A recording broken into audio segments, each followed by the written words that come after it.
Okay, here we go for week 6 discussion.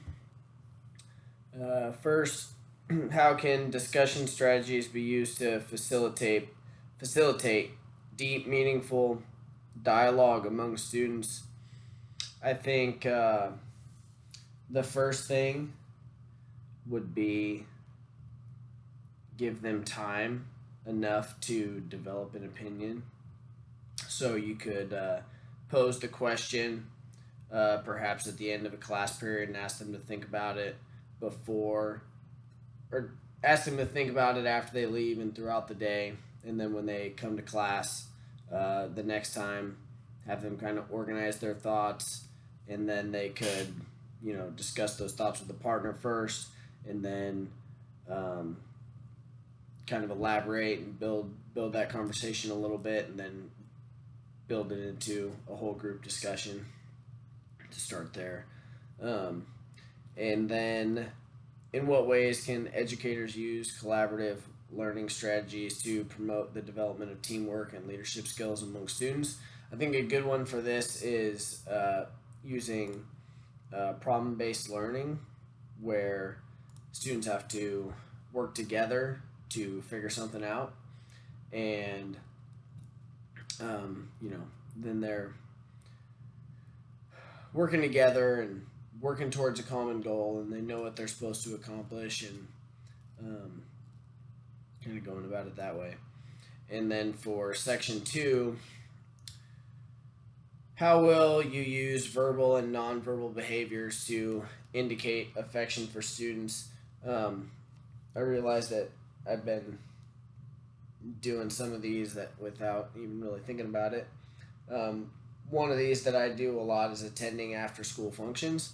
So whether that be um, kids' baseball games mainly, or their other activities that I'm not directly involved with, um, I like going to those anyways.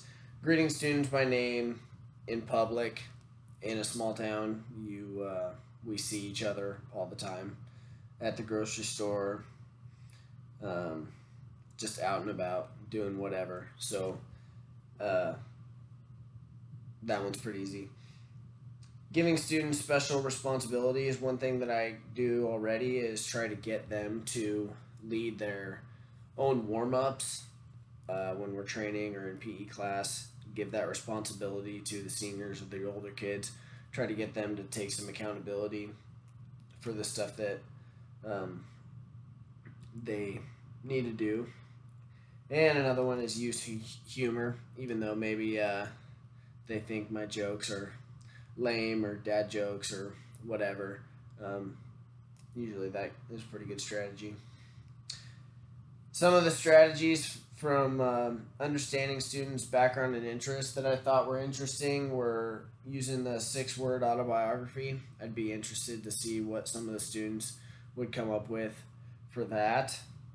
I like the idea of student background surveys, especially for kids coming in that maybe you haven't interacted with as much before. So for me, that would be incoming 7th graders, because I don't have a whole lot to do with the elementary kids. So getting to know them a little better would be beneficial. Self reflection. What was that?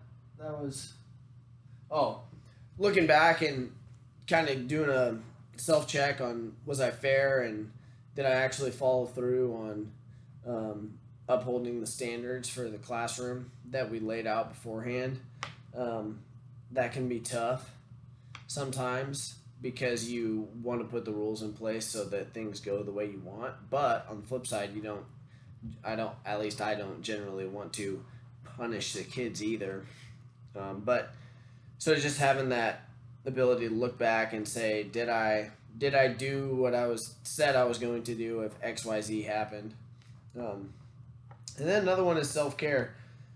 I think it's important that we take care of ourselves and are in a good mental state in the classroom. So for me, I really like to train, obviously. So um, that's a big part of self care for me, is doing my own training. And then if the students see that I'm doing those things, then hopefully that sets a good example for them, that I lead by example on what they need to do. So there's my thoughts for the week.